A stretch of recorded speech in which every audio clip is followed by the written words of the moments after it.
വളരെ കൃത്യമായി പറയുന്നു. തർക്ക വിഷയങ്ങളിൽ ഇപ്പോൾ ചർച്ചയില്ല. എന്നാൽ പാകിസ്ഥാൻ നിരന്തരം വ്യാജ പ്രചരണങ്ങൾ ഇങ്ങനെ അഴിച്ചുവിടുകയാണ്.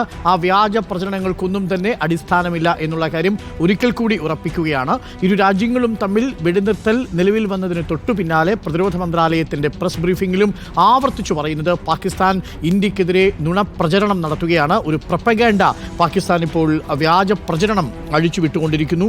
അതിൽ ഇന്ത്യൻ ആർമി യുടെ എയർബേസുകളിൽ നാശം വരുത്തി എന്നുള്ളത് അവാസ്തവമാണ്. നേരത്തെ തന്നെ ഇത്തരം ചിത്രങ്ങൾ സിർസയിലെയും സൂററ്റിലെയും എയർബേസിൻ്റെ ചിത്രങ്ങൾ രാവിലെ തന്നെ വിംഗ് കമാൻഡർ വ്യോമിക സിംഗ് പത്രസമ്മേളനത്തിൽ കാണിച്ചിരുന്നു.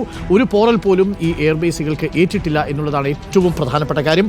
രണ്ട്, ഇന്ത്യൻ പ്രതിരോധ സേന ഏതെങ്കിലും റിലീജിയസ് സൈറ്റ് ആക്രമിച്ചു എന്ന തരത്തിലുള്ള വാദം തെറ്റാണ് എന്നുകൂടി ഇപ്പോൾ പ്രതിരോധ മന്ത്രാലയം അറിയിക്കുന്നുണ്ട്. ഒരു റിലീജിയസ് സൈറ്റിനെയും ഒരു മതസ്ഥാപനത്തെയും ഇന്ത്യൻ സൈന്യം ലക്ഷ്യം വെച്ചിട്ടില്ല. അങ്ങനെയുള്ള പ്രചരണം കള്ളപ്രചരണമാണ് എന്നാണ് ഇപ്പോൾ പറയുന്നത്. മാത്രമല്ല, പാകിസ്ഥാന്റെ ഭാഗത്ത് കരയിലും ആകാശത്തും കനത്ത നഷ്ടമുണ്ടായിട്ടുണ്ട് എന്നും ഇപ്പോൾ പ്രതിരോധ മന്ത്രാലയം പറയുന്നു. ഇന്ത്യ ഭീകര കേന്ദ്രങ്ങൾ മാത്രമാണ് ആക്രമിച്ചിരിക്കുന്നത്.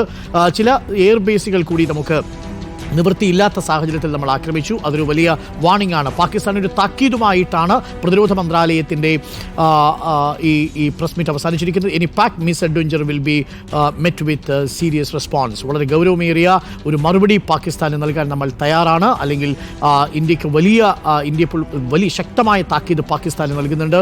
ഇത്തരത്തിലുള്ള മിസ് അഡ്വഞ്ചറിലേക്ക് പോയാൽ വളരെ കടുത്ത നടപടികളിലേക്ക് ഇന്ത്യ കടക്കും എന്നുള്ളതാണ്. ഇന്ത്യ സൈന്യം ഓപ്പറേഷണലി ഫിറ്റാണ്. ഇപ്പോൾ വളരെ കൃത്യമായി തിരിച്ചടിക്കാൻ തയ്യാറായി നിൽക്കുന്നൊരു സൈന്യമാണ്. പാകിസ്ഥാൻ്റെ എയർ ഡിഫൻസ് സിസ്റ്റം നമ്മൾ നശിപ്പിച്ചിരുന്നു. അതുകൊണ്ട് തന്നെ പാകിസ്ഥാന് ഇന്ത്യയുടെ മിലിറ്ററി മൈറ്റ് എന്താണെന്ന് അറിയാൻ സാധിക്കും. ഇനി വരുന്ന മണിക്കൂറുകളിൽ ഏറ്റവും പ്രധാനപ്പെട്ടത് ഇത്തരത്തിലുള്ള ഏതെങ്കിലും ഭീകരപ്രവർത്തനം പാകിസ്ഥാൻ്റെ ഭാഗത്തു നിന്നുണ്ടാവുകയാണെങ്കിൽ അതിന് വളരെ ശക്തമായ തിരിച്ചടി ഉണ്ടാകും. ഇതുവരെ നമ്മൾ പ്രതികരിച്ചത് വളരെ സംയമനത്തോടു കൂടിയാണ്. പാകിസ്ഥാൻ്റെ ഭാഗത്തു നിന്നുണ്ടാവുന്ന ഏതു മിസ് അഡ്വഞ്ചറിനെയും ഏത് ആക്രമണത്തെയും നമ്മൾ നേരിടാൻ തയ്യാറായി തന്നെയാണ് ഇരിക്കുന്നത് എന്നുള്ളതാണ് ഏറ്റവും പ്രധാനപ്പെട്ട കാര്യം. 12 പാകിസ്ഥാന്റെ എയർബേസുകൾക്കാണ് നാശനഷ്ടങ്ങൾ സംഭവിച്ചിരിക്കുന്നത് എന്നും ഇപ്പോൾ മനസ്സിലാക്കാൻ സാധിക്കുന്നു. 12 പാകിസ്ഥാന്റെ എയർബേസുകൾക്ക്, റാവൽപിണ്ടിയും ചക്ലിയും അടക്കമുള്ള 12 എയർബേസുകൾക്ക് നഷ്ടം സംഭവിച്ചിട്ടുണ്ട്. ലാഹോറിലും ഇതേപോലെ എയർബേസിലും നഷ്ടം സംഭവിച്ചിട്ടുണ്ട് എന്നുള്ളതാണ് ഏറ്റവും പ്രധാനപ്പെട്ട വിവരം. പി ആർ സുനിൽ നമുക്കൊപ്പം ഡൽഹിയിൽ ചേരുന്നുണ്ട്. പി ആർ സുനിൽ, പ്രതിരോധ മന്ത്രാലയത്തിൻ്റെ വാർത്താ സമ്മേളനത്തിൽ പാകിസ്ഥാന് ശക്തമായ താക്കീതാണ് നമ്മളിപ്പോൾ നൽകുന്നത്. രഘു നായിക് CMDയുടെ സ്റ്റേറ്റ്മെൻറ്റിൽ തന്നെ പറഞ്ഞാൽ, ഏതെങ്കിലും തരത്തിൽ പാകിസ്ഥാൻ തെറ്റായ ഒരു അഡ്വഞ്ചർ, ഒരു അതിസാഹസികതയ്ക്ക് മുതിർന്നാൽ നമ്മൾ അതേ നാണയത്തിൽ തന്നെ തിരിച്ചടിക്കും. ശക്തമായ തിരിച്ചടിക്ക് സജ്ജമാണ് ഇന്ത്യൻ സൈന്യം എന്നുള്ള ഒരു വലിയ താക്കീത് പാകിസ്ഥാന് നൽകിക്കൊണ്ടാണ് ഇപ്പോൾ ഈ പ്രസ് മീറ്റ് അവസാനിച്ചിരിക്കുന്നത്. ഈ പ്രസ് മീറ്റിൽ നിന്നും നമ്മൾ വായിച്ചെടുക്കാൻ കഴിയുന്നത് എന്താണ് പി ആർ സുനിൽ? അരുൺ, എന്തായാലും ശക്തമായ താക്കീത് തന്നെ പാകിസ്ഥാന് നൽകിക്കൊണ്ടാണ് ഇപ്പോൾ ഒരു വെടിനിർത്തൽ ധാരണയിലേക്ക് ഇന്ത്യ പോയിരിക്കുന്നത് എന്നാണ് ഇപ്പോൾ വാർത്താ സമ്മേളനത്തിൽ കേണൽ സോഫിയ ഖുറേഷിയും വിംഗ് കമാൻഡർ വ്യോമിക സിംഗും ഇപ്പോൾ വ്യക്തമാക്കിയിരിക്കുന്നത്. പാകിസ്ഥാന് കനത്ത തിരിച്ചടി തന്നെയാണ് ഇന്ത്യ നൽകിയത് എന്ന് ഇരുവരും വ്യക്തമാക്കിയിട്ടുണ്ട്. പാകിസ്ഥാന്റെ വ്യോമ മേഖല താവളങ്ങളിലും ഒപ്പം തന്നെ മിലിറ്ററി പോസ്റ്റുകളിലും റഡാർ സംവിധാനങ്ങളിലുമൊക്കെ തന്നെ വലിയ ആക്രമണം തന്നെ ഇന്ത്യ നടത്തിയെന്നും വലിയ നഷ്ടം പാകിസ്ഥാന് ഉണ്ടാക്കിയെന്നും ഇന്ത്യ വ്യക്തമാക്കുകയാണ്. ഏതായാലും പാകിസ്ഥാൻ വലിയ നുണപ്രചരണങ്ങളാണ് നടത്തുന്നത്.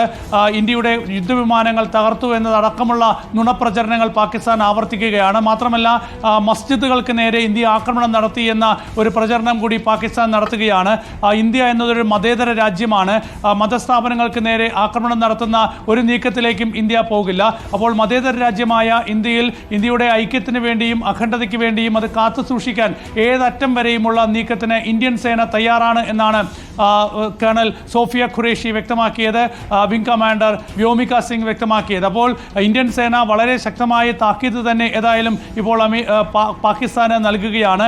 നേരത്തെയും കേന്ദ്ര സർക്കാരിൻ്റെതായി വന്ന സന്ദേശത്തിൽ വളരെ വ്യക്തമായി സർക്കാർ പാകിസ്ഥാന് താക്കീത് നൽകിയിരുന്നു. അതായത് ഭീകരവാദം എന്നത് രാജ്യത്തിനെതിരെയുള്ള യുദ്ധമായി കണക്കാക്കി തിരിച്ചടിക്കും എന്നത്. ഏതായാലും അതിന് സമാനമായിട്ടുള്ള സന്ദേശം തന്നെയാണ് ഇപ്പോൾ സേനകൾ പാകിസ്ഥാന് നൽകുന്നത്. നേരത്തെ കേന്ദ്ര വിദേശകാര്യ സെക്രട്ടറി വിക്രം മിശ്രയാണ് ഈ ഇരു രാജ്യങ്ങളും വെടിനിർത്തൽ ധാരണയ്ക്ക് തീരുമാനമായി എന്നും 5 മണി മുതൽ വെടിനിർത്തൽ അംഗീകരിക്കുന്നുവെന്നും കേന്ദ്ര വിദേശകാര്യ സെക്രട്ടറി വ്യക്തമാക്കിയത്. ഏതായാലും അതിന് പിന്നാലെയാണ് ഇപ്പോൾ പ്രതിരോധ മന്ത്രാലയത്തിന്റെ പ്രതിരോധ സേനകളുടെ വാർത്താ സമ്മേളനം നടന്നിരിക്കുന്നത്. ആ വാർത്താ സമ്മേളനത്തിൽ ഇപ്പോൾ എന്തൊക്കെയാണ് കഴിഞ്ഞ ദിവസങ്ങളിൽ നടന്നത് എന്നത് ചുരുക്കമായി പറയുകയും പാകിസ്ഥാന് ശക്തമായ ആഘാതമുണ്ടാക്കി എന്നത് ചൂണ്ടിക്കാണിക്കുകയും എവിടെയൊക്കെയാണ് പാകിസ്ഥാന് ആഘാതമുണ്ടായത്, എന്തൊക്കെ നഷ്ടങ്ങളാണ് വന്നത് എന്നതൊക്കെ വിശദമായി പറയുകയും ഒപ്പം ഏത് അറ്റം വരെയും ഇന്ത്യയുടെ ഐക്യവും അഖണ്ഡതയും കാത്തുസൂക്ഷിക്കാൻ ഇന്ത്യൻ സേന മുന്നോട്ട് പോകും, അതിന് കവചമായി ഇന്ത്യൻ സേന നിലകൊള്ളും എന്ന് പ്രഖ്യാപിച്ചുകൊണ്ട് ഈ വാർത്താ സമ്മേളനം അവസാനിക്കുന്നത്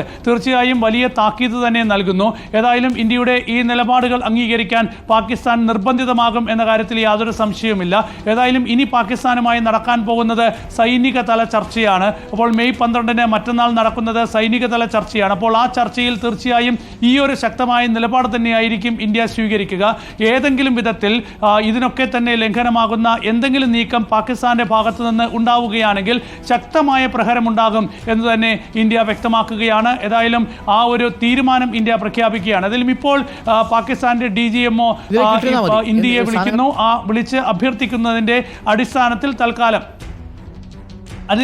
അഭ്യർത്ഥിച്ചതിൻ്റെ അടിസ്ഥാനത്തിൽ ഏതായാലും ഇപ്പോൾ ഒരു വെടിനിർത്തൽ ധാരണയ്ക്ക് ഇന്ത്യ തയ്യാറായിരിക്കുന്നു. അപ്പോൾ പാകിസ്ഥാൻ അഭ്യർത്ഥിച്ചതിൻ്റെ അടിസ്ഥാനത്തിലാണ് ഇപ്പോൾ ഇങ്ങനെയൊരു തീരുമാനത്തിലേക്ക് പോയിരിക്കുന്നത് ഇന്ത്യ. ഏതായാലും ഇങ്ങനെയൊരു സംഘർഷാവസ്ഥ ഉണ്ടാക്കിയത് ഇന്ത്യയല്ല, തീർച്ചയായും അത് പാകിസ്ഥാനാണ്. പെഹൽഗാമിൽ സാധാരണ മനുഷ്യരെ കൊലപ്പെടുത്തിയ ഒരു ഭീകരാക്രമണത്തിനുള്ള മറുപടിയായിരുന്നു ഇന്ത്യ നൽകിയത്. ആ ഭീകരാക്രമണത്തിന് പിന്നിൽ പ്രവർത്തിച്ച ഭീകരർക്കെതിരെ എന്തെങ്കിലും ഒരു നടപടി സ്വീകരിക്കാൻ പാകിസ്ഥാൻ തയ്യാറായില്ല. പകരം ഇതിൽ ഞങ്ങൾക്ക് യാതൊരു ബന്ധവുമില്ല എന്ന് പറഞ്ഞ് കൈയൊഴിയുകയാണ് പാകിസ്ഥാൻ ചെയ്തത്. ഈ ഭീകരർ വന്നത് POKയിൽ നിന്നാണ് എന്ന് തെളിയിക്കുന്ന ഒരുപാട് വിവരങ്ങൾ ഇന്ത്യ പുറത്തുവിട്ടിരുന്നു. പക്ഷേ അപ്പോഴും ഇന്ത്യയുടെ ഈ അന്വേഷണ സംവിധാനങ്ങളെ സഹായിക്കാൻ പോലും പാകിസ്ഥാൻ തയ്യാറായില്ല. ഇതേ തുടർന്നാണ് തിരികെ വരാം. ഫിയാസ് സുനിൽ തുടരണം അവിടെ.